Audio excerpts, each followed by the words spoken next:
everybody, this is Albert with Green Tea House. I hope you're doing well today.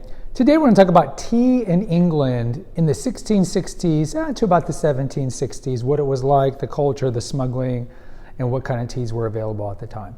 Now before I begin, if you haven't done so already, please come and visit Casey and I at the tea store. Also, subscribe and hit the notification bell so these episodes come fresh to you, and post a comment. So we do have a playlist here on the history of tea, and I thought it'd be good to do an episode in this period because this is kind of the formative period of European tea. Not to retread on past episodes, we do have an episode called 4,500 Years of Tea History in 10 minutes. But Europe started to get tea roughly in the 1660s. Originally it was the Portuguese, but really it was the Dutch and later the English with the East India Company that started to bring tea to England around the 1660s. And coffee, which was originally grown in Ethiopia and later in Yemen, came to England about 10 years earlier. And how do we know this? Because we know this from journals, diary entries, and whatnot. But around 1660s is kind of a formative time. The other reason is the Restoration happened. Charles II, James II's brother, became the king again after the English Civil War, and his wife, Catherine of Braganza, was Portuguese. So part of her luggage, so to speak, was tea. And so she made tea fashionable in the court from that time where Charles was the king from 1660 to 1685. So around that time, you have this new queen who was well-liked, bringing this thing called tea. And also you started to see tea stores open up. Now the original tea stores for about the first 100 years were male-dominated, and it was a type of place that you would have wanted your aristocratic wife to go to. So it was a place that was smoky, sordid, had uncomfortable odors and whatnot. Now a lot of the early tea stores also sold chocolate, which was new to England as well. Remember, all these things were coming from abroad, from different parts of the world. But they would sell coffee, they would sell tea, they would sell chocolate, they would sell other things. And so you see, like in the first 100 years, that tea caught on, and it was a big deal. Now, when it came to women, the peak of afternoon tea was really not until the 1800s with Lady Bedford. But even in the late 1600s, early 1700s, you saw that women, the aristocratic women, would drink tea. They would not go to the tea shops to buy the tea. They would have either servants or their husbands get it. And then in the houses of the wealthy, they would have like a closet. They wouldn't have the tea down in the kitchen. And again, we know this from journal entries and lists of inventories of different manors and whatnot. But they would have a separate little tea closet in one of the drawing rooms. And that's where they would have the tea in canisters. That's where they would have the kettles. And that's what they would have the teapots, I should say. The kettles would be brought from downstairs with the hot water. But that's where they would have all the later porcelain and whatnot would be in these closets. So the ladies would sit together and do what ladies do when they come here. Talk, maybe gossip, and catch up. And so you see that happening. So by the 1700s, we see different types of tea coming. Now, we've talked about before how not until the exploits of Robert Fortune in the 1840s, England and in Europe in general, we really say England because Germany, France, they didn't really have a tea culture. And England, of course, ran the world for really in 1800s, that they didn't know the finished product of tea. They would get these tea shipments from China through the East India Company or smuggled from the Dutch East India Company, and they would drink it, but they didn't really have an idea how it was processed. And I've mentioned before how they didn't even know if green tea and black tea came from the same plant.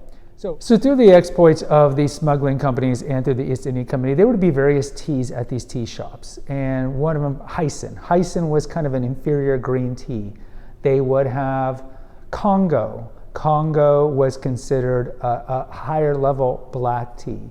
They would have Bohea, which was a corruption of the Wuyi Mountains, and that was a lesser grade black tea.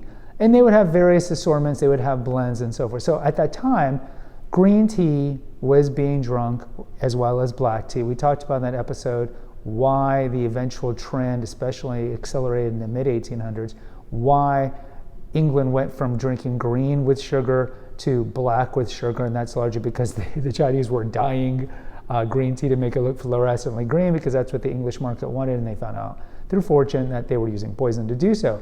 But in this time, 1660, 1760, there were green teas and black teas. No white tea, no yellow, no oolong, no pu'er. They also had smooch. So smooch was essentially inferior tea that was either old leaves used, infused, and then dried in the sun, and then mixed with who knows what. And the smooch was a way to resell these leaves at a lesser price, and sometimes to the middle class, because there wasn't much of a middle class, but like middle class, working class, because they couldn't afford tea at this time. Tea was exceedingly expensive.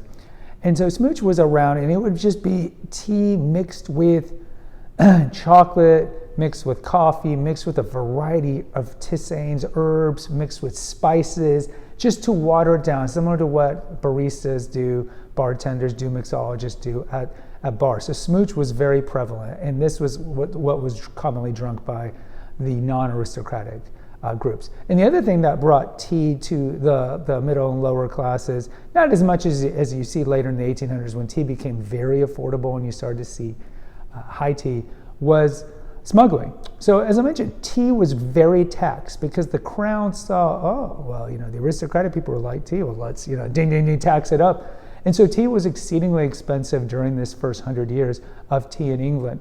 And so inevitably what you saw was smuggling, right? Anytime the price is too high or something is banned, think of the prohibition here, there's going to be smugglers. So as I mentioned, the Dutch were really good at this. The Dutch were really, in this late 1600s in particular, were the merchants that really brought tea to Europe, to the point where the Dutch were getting, and we talked about in the episode, why is tea called te or tea in some parts of the world, in some places it's called cha, or some corruption of that.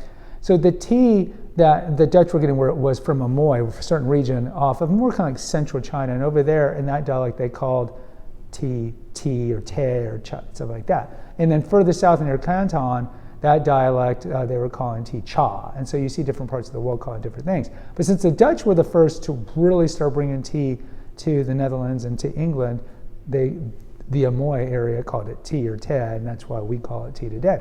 But the Dutch were the first ones to bring it, and so they saw that there was this market. And so smuggled tea was going to be cheaper, almost half the price per pound that you could get. So smuggled tea was exceedingly popular, not just by middle class who then could afford to make tea something they could drink almost every day, but even the aristocratic ones were drinking smuggled tea too, because everybody wants to save money here and there. So in closing, 1660, you started to see tea showing up at tea shops, coffee shops, and a lot of these were makeshift outdoor kind of things. They weren't that hygienic. And from 1660 to 1760, you see a tea culture developing, albeit somewhat nascent compared to the high afternoon tea culture that you'll see in the next 100 years. But certainly different types of tea were being drunk in England. Porcelain and other teaware started to be innovated and used. Women were drinking tea privately in their homes. Men were going to the tea house to get away from the women and talk politics and smoke and all these things. And tea was competing with coffee for the new tastes of England. And both of these were exceedingly healthier because at the time, the common beverage of the English, regardless of whatever class you were in, was ale and beer. So imagine people drinking all day ale and beer that wasn't that great. So tea was competing with coffee. So these are just some trends that you see along with the smooch and the smuggled tea. Guys, post in the comments. I'd love to hear from you. Until next time, take care. God bless.